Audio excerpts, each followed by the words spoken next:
আসসালামু আলাইকুম ভিউয়ার্স, আশা করি সবাই ভালো আছেন।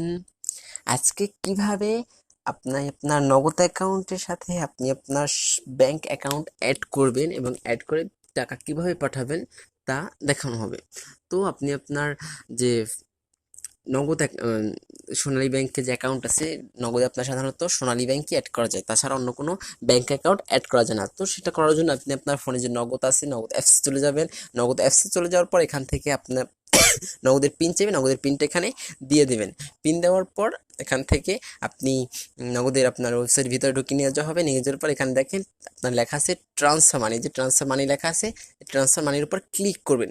ক্লিক করার পর এখানে দেখেন সোনালী ব্যাংক পিএলসি আছে আর ভিসা ডেবিট কার্ড, অর্থাৎ আপনি এখানে চাইলে যে কোনো ব্যাংকের, শুধু সোনালী ব্যাংকের না, যে কোনো ব্যাংকের ভিসা ডেবিট কার্ড বসাতে পারবেন এবং সোনালী ব্যাংকের পিএলসি অর্থাৎ সোনালী ব্যাংকের অ্যাকাউন্ট নাম্বার বসাতে পারবেন শুধু। তো সোনালী ব্যাংকের উপর ক্লিক করবেন।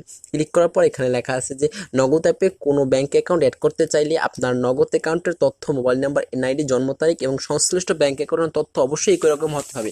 এখানে এইটা বুঝতে চাইতেছে আপনার নগদ এই অ্যাকাউন্টটা যার যার এনআইডি কার্ড দিয়ে খোলা, এই নগদ অ্যাকাউন্ট আপনার যার এনআইডি কার্ড দিয়ে খোলা ব্যাংক অ্যাকাউন্টের যে আপনার অ্যাকাউন্টটা, ওইটাও একই এনআইডি কার্ড বা একজনের তথ্য দিয়ে খোলা থাকতে হবে, না হলে আপনি এখান থেকে লেনদেন করতে পারবেন না। এখান থেকে আপনার নগদের যাচাই করা হবে যে এই অ্যাকাউন্টের এনআইডি কার্ডের বা এই অ্যাকাউন্টের যে গ্রাহক আর আপনার ব্যাংক অ্যাকাউন্টের গ্রাহক, এই দুইজনের গ্রাহকের তথ্য সম্পূর্ণ মিল আছে কিনা এটা বুঝতে পার তারা চেক করবে। যদি না হয় তাহলে এখান থেকে আপনার এটা করা যাবে না। তো এখানে ব্যাংক অ্যাকাউন্ট অ্যাড করুন, এই অ্যাকাউন্টের উপর ক্লিক করবেন। ক্লিক করার পর এখানে ব্যাংক অ্যাকাউন্টের নাম, আমার ব্যাংক অ্যাকাউন্ট যেহেতু আমার নামে করা আছে, তো এখান থেকে আমি আমার নামটা প্রথমে দিয়ে দেবো। এখানে আমার নামটা দিয়ে দিলাম। নাম দেওয়ার পর এখানে আমার যে ব্যাংক অ্যাকাউন্ট নাম্বারটা আছে, ব্যাংক অ্যাকাউন্ট নাম্বারটা আমি এখান থেকে দিয়ে দেবো। ব্যাংক অ্যাকাউন্টের নাম্বার মাঝখানে এরকম কোনো স্পেস রাখা যাবে না, এই যে সোনালী ব্যাংকের যে অ্যাকাউন্ট নাম্বার এটা দিয়ে দিতে হবে। দিয়ে দেওয়ার পর আপনার এখান থেকে পরবর্তী লেখা আছে, আমি আবারও বলতেছি, আমার এই যে নগদ অ্যাকাউন্টটা আমার এনআইডি কার্ড দিয়ে খোলা এবং আমার নগদ সোনালী ব্যাংকের অ্যাকাউন্টটা ওরাও আমার এনআইডি কার্ড দিয়ে খোলা। তো এখান থেকে আমি সেই জন্য অ্যাড করতে পারবো। যদি দুইটা তথ্য ভিন্ন হয় তাহলে আপনি কখনোই অ্যাড করতে পারবেন না বা লেনদেন করতে পারবেন না। তো সবাই সেটা ভালো মতন চেক করে নেবেন। তারপর এখানে পরবর্তী লেখা আছে, পরবর্তী লেখার উপর ক্লিক করবেন। ক্লিক করার পর এখান থেকে আপনার ফোনে একটা ওটিপি আসবে, অর্থাৎ সোনালী ব্যাংক থেকে একটা ওটিপি পাঠাবে আপনাকে, যে আপনি কি আপনার নগদ অ্যাকাউন্ট সত্যি অ্যাড করেছেন। সোনালী ব্যাংক থেকে একটা ওটিপি চলে আসছে, এখান থেকে লেখা আসছে আপনার যে use OTP to process your current online service activity, অর্থাৎ এইটা ওটিপিটা আমার জাস্ট 2 মিনিট থাকবে। 2 মিনিটের ভিতরে আপনার এখান থেকে কপিটা ওখানে পেস্ট করতে হবে। তো আমি এখানে এই কোডটা এখানে ওখানেই পেস্ট করব। এখানে আমি ওয়ান টাইম পাসওয়ার্ডের উপর এখানে পেস্ট করে দিতেছি। পেস্ট করে দেওয়ার পর এখানে সাবমিট লেখা আছে, এই সাবমিট লেখার উপর ক্লিক করব।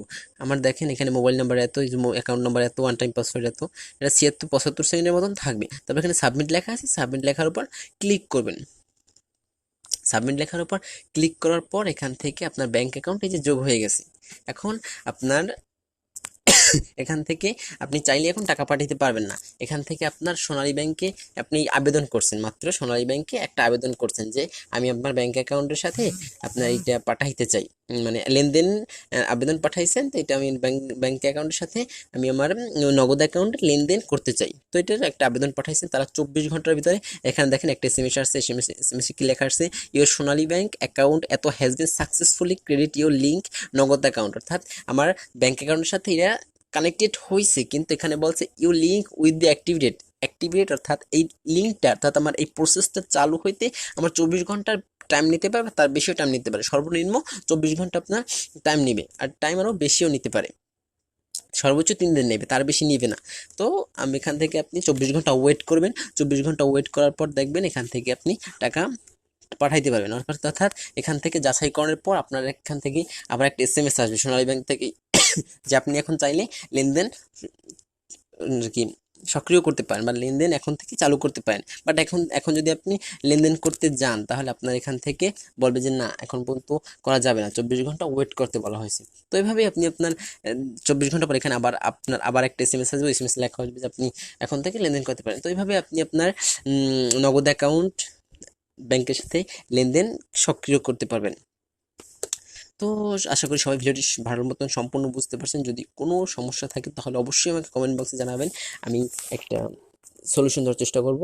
তো সবাই যদি ভিডিওটি ভালো লাগে থাকে অবশ্যই একটি লাইক করবেন এবং চ্যানেলটা অবশ্যই সাবস্ক্রাইব করে রাখবেন পরবর্তী ভিডিও পাওয়ার জন্য।